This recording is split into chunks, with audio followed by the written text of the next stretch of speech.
I turned a beat-up pallet into a $200 wine rack. No fancy tools, no workshop, just a broke college kid figuring things out.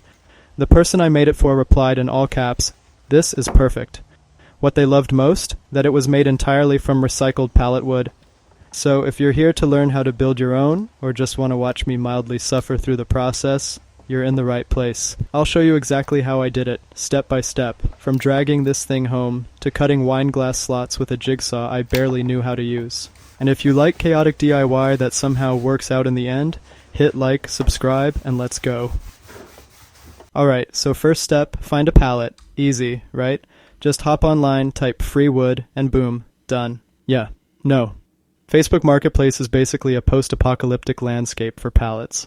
Half of them looked like they were fished out of a swamp. One had mushrooms growing on it, another was being used as a chicken coop. I spent an hour scrolling through fungus and broken nails, until finally, jackpot. Light-colored, barely beat up, just chilling under a tree like, my shipping days are over, I'm ready to hold wine now. I picked it up the same day, because here's the thing, the people wanted a gray stain, and gray only pops on lighter wood. And this palette was perfect, like chef's kiss perfect. I felt like I saved it from becoming firewood. Kinda poetic, right? Turning a beat-up shipping palette into a fancy wine rack?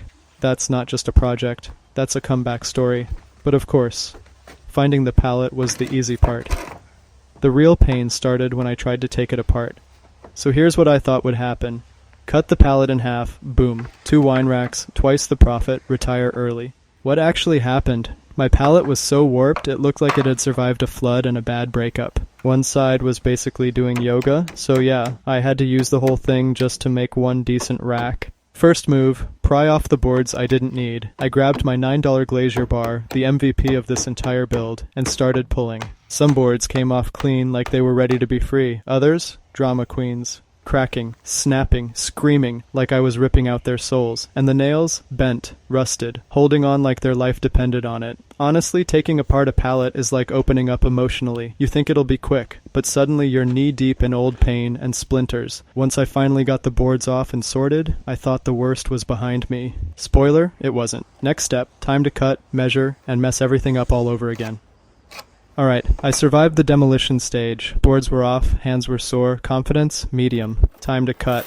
I grabbed my handsaw, which is less of a tool and more of a punishment for skipping arm day, measured the middle, took a deep breath, and started slicing through that thing like I knew what I was doing. The plan? One clean cut, one perfect wine rack base, and honestly, the cut was beautiful. Straight, solid, surprisingly professional. I stood there like, yo, maybe I actually got this. Then I flipped the board over and saw it. One whole corner, completely cracked. Like, spider-webbed and ready to fall off if you looked at it wrong. And this is supposed to be a gift? What am I gonna say? Hey, I made you something. It just might fall apart if you breathe near it. So I stood there in silence, looking at this half-broken mess, and had a real deep internal talk. Dude, you know what this means. It meant tearing the whole pallet apart. Again, I laid it flat, grabbed the bar, one by one, every single board came off. Some easy, some with a fight, and yeah, it was annoying.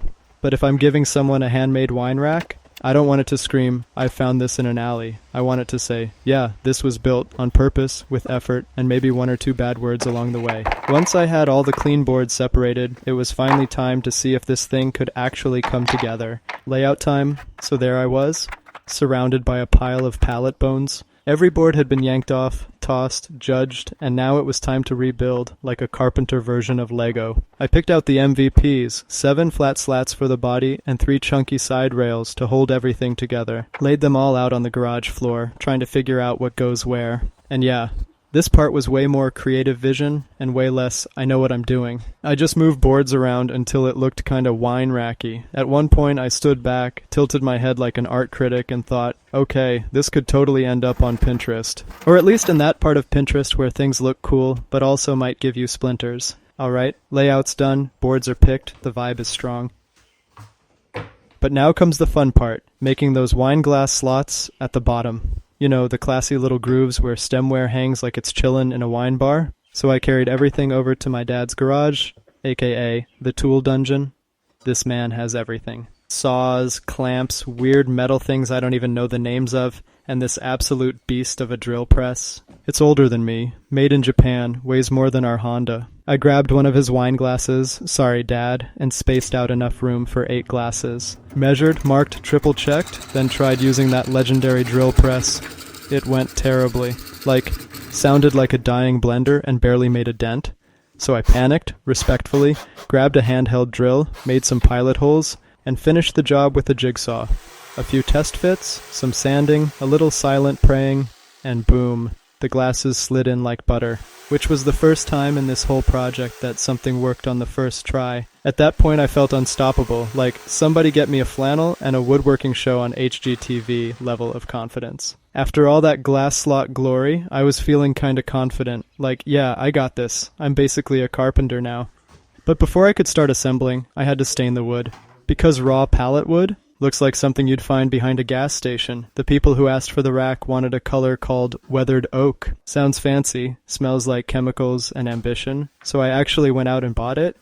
$12. First and only thing I spent money on in this whole build, and honestly, worth it. As soon as that stain hit the wood, it was like the rack leveled up. Warm, rustic, smooth, like something you'd see in a magazine and assume costs $400. I stained every board, let them dry overnight, which is supposed to be the patient, responsible thing to do. But let me tell you, walking past those boards for hours, fighting the urge to start building anyway, that was the hardest part of the whole project.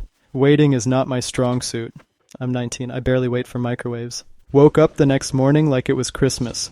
Ran out to the garage to check on the stained boards, touched them like, are you dry? Are we doing this? Can I build now? They were ready.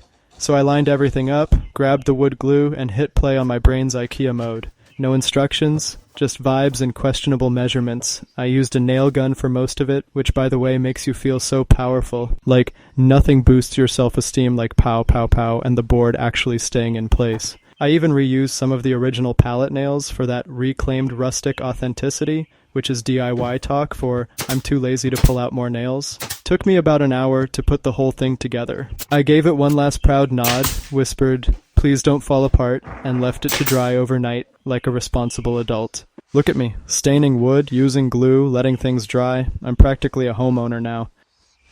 After classes the next day, I came back to the garage like, moment of truth, baby. And there it was, my wine rack, standing tall, looking rustic, smelling like success and wood stain. I snapped a few pics, wiped off a smudge with my sleeve like a proud dad at graduation, and sent the photos to the neighbor who asked for it.